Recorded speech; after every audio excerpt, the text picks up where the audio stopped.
Bago tayo magtungo sa mga balita, siguro ADG, hingi muna tayo ng update doon sa barko ng China, yung China Coast Guard Vessel 5901 at yung pinadalang vessels naman ng Philippine Coast Guard. So ano po ang update dito?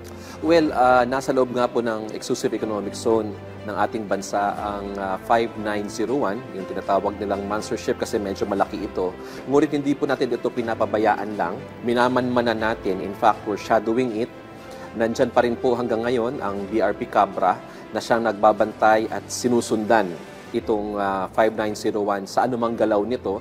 At meron tayong mga ibang assets gaya ng eroplano mula sa Coast Guard at iba pa mga assets ng ating Northern Luzon Command, ng Area Task Force North, ng National Task Force West Philippine Sea. At hindi po natin ito pinababayaan. No? Tuloy-tuloy ang ating radio challenge at sinisiguro natin na wala itong ginagawang masama sa loob ng ating Exclusive Economic Zone. Pero the mere fact na ADG na nasa EEZ natin siya, ano yung implikasyon nito sa seguridad ng ating bansa? Pati na rin sa seguridad ng mga mangingisda sa lugar?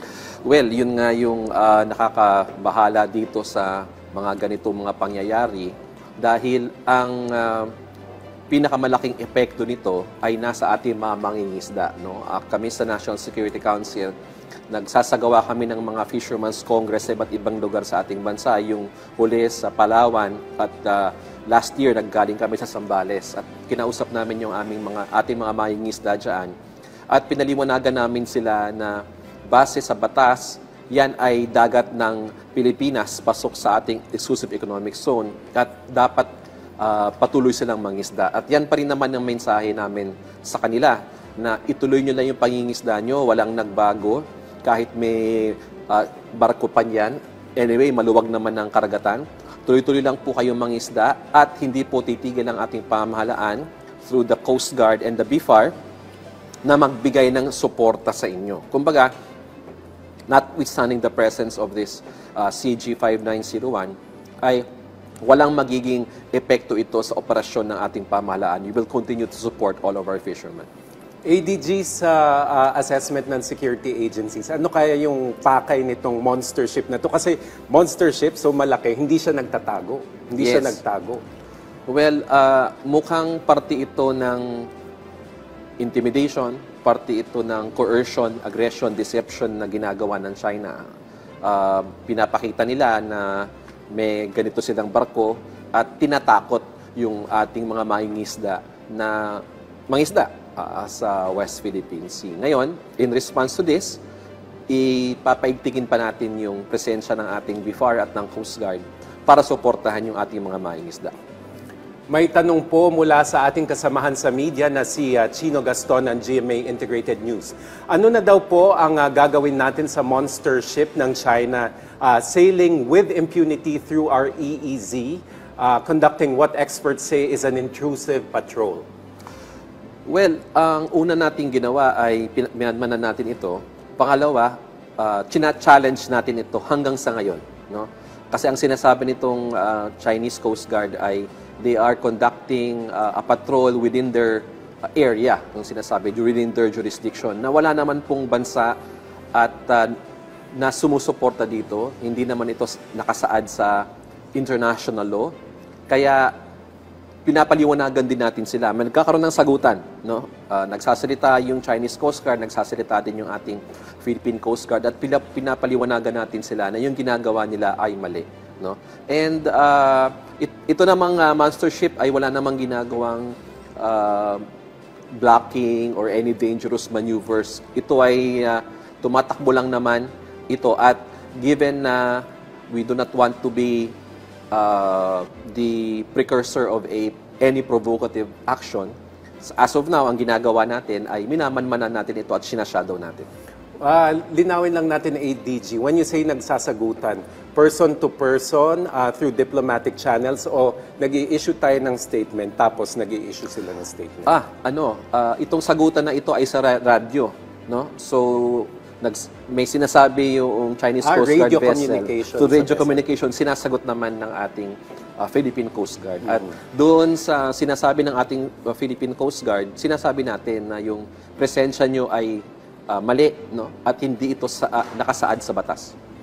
Sunod na tanong po ni Chino Gaston ng GMA News, submarine probe near Masbate is an indication or said to be an indication of China seeking passage for their submarines to the Pacific. Ano po ang masasabi niyo dito? Well, Asik Joey, kaya naman sinabi yan ng ilan sa mga sinasabing eksperto ay sa kadahilan ng itong Masbate ay nasa bungad ng San Bernardino Strait, no? Which itong San Bernardino Strait naman ay napaka-strategic, napaka-importanting daluyan. Ito yung access ng Pacific Ocean papasok sa ating archipelago, no? So there are some speculations na that's the purpose of the unarmed drone para i-map out yung area yon. But ang presumption kasi ng mga sagot na ganyan, ng mga ekspertong ganito, is they're presuming this is Chinese. No? And medyo maaga pa para mailabas ng pamahalaan yung resulta ng ating forensic investigation. As of now, hindi pa po tapos ito. There is no definitive conclusion yet. Yung hawak naman na natin yung drone, pwede natin itong buting-tingin, no? Imbestigahan ng maayos, kausapin yung ating mga counterparts sa ibang bansa para ma-identify natin clearly. But as of now, medyo maaga pa po to fully determine kung saan ito nanggaling. So, it would be responsible for us at the National Security Council to announce anything based on initial investigation. Siguro po bigyan natin ng kaukulang panahon ng ating mga investigating agencies, in particular the Philippine Navy, bago natin masabi kung ano po talaga yung pinaka-motibo nitong unarmed drone na ito. Tanong naman po ni Ryan Lacanlale ng UNTV, ano ang nakikitang dahilan ng NSC kung bakit mas lalo pang lumalapit sa lupa ng Pilipinas ang monster ship? At ano pa ang pwedeng magawa ng PCG o ng NSC bukod sa pag-monitor ng galaw ng China Coast Guard Vessel 5901? Well, gaya ng sinabi ko kanina, obviously this is an act of intimidation, coercion, and aggression against the Philippines. As of now, since ang polisiya natin is we do not want to take provocative action, kasi ang gusto natin dito, Asik Joey, gusto natin we take the high moral ground at all times. Sa ngayon, ang ginagawa natin ay minamanmanan lang natin at sinashadow natin ito. Hindi po natin ito pinapabayaan, mga kababayan, no? We have all our assets pointed at this monster ship. At the moment, may gawin itong masama in the sense na may gawin itong provocative action, ito po ay magkakaroon ng karampatang action naman mula sa pamahalaan. Sa ibang usapin naman po, ADG John, ano po ang masasabi ninyo sa isang pahayag tungkol sa lumalawak na problema sa security sector ng bansa ay resulta di umano ng reorganization ng National Security Council? Ano pong masasabi ng NSC tungkol dito? Well, Asek, Joey, mukhang galing ito sa Makabayan Block. Bayan muna, alam mo naman ng ating mga kaibigan dyan, they see things where there is none, naghahanap ng mga issue para pag-awayin yung mga nasa pamahalaan. Kasi based doon sa kanilang statement, ito daw ay nagpapakita na lumalalang rift or hidwaan sa loob ng security sector. Ako na po ang magsasabi ng maliwanag sa ating programa ngayon, wala pong rift sa ating security sector. Ang ating pong mga uniformadong sundalo at personnel ng ating pamahalaan ay 100% behind the constituted authority and the chain of command. Kung meron man po kayo nakikita sa social media na mga tao na may mga hinaing o may mga komento, ito po siguro ay mga retiradong miyembro ng armed forces. Wala pong mga incumbent or current officials of the armed forces na hindi sumusuporta sa chain of command. Nasisiguro ko po yan. So, sa atin pong mga nagsasabi, mga kritiko na nagsasabi na the NSCC organization is part or indicative of a rift within the security sector, malabo po yan. Wala po yung katotohanan. At yan po ay nangiintriga lamang para makapag-headline. Kumbaga, it's for the headline. Kasi nga, papalapit ng eleksyon, kailangan nasa balita sila na madalas dahil kailangan nila ng media mileage. Question related to the reorganization of NSC.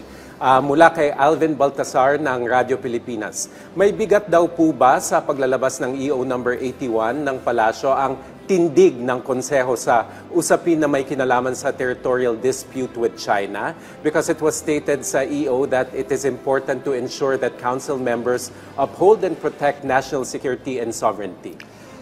Well, siguro the short answer to that is no, because ang naging desisyon ng ating Pangulo ay discretionary. No?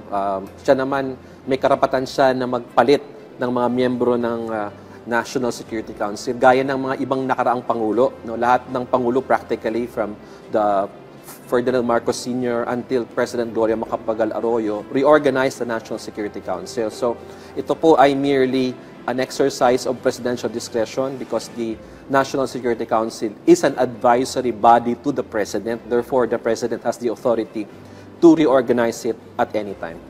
Alright, maraming salamat ADG Jonathan Malaya. Hindi po siya, hindi siya co-anchor ngayon, parang studio guest siya. Maraming salamat sa mga ibinahagi nyo, ADG John.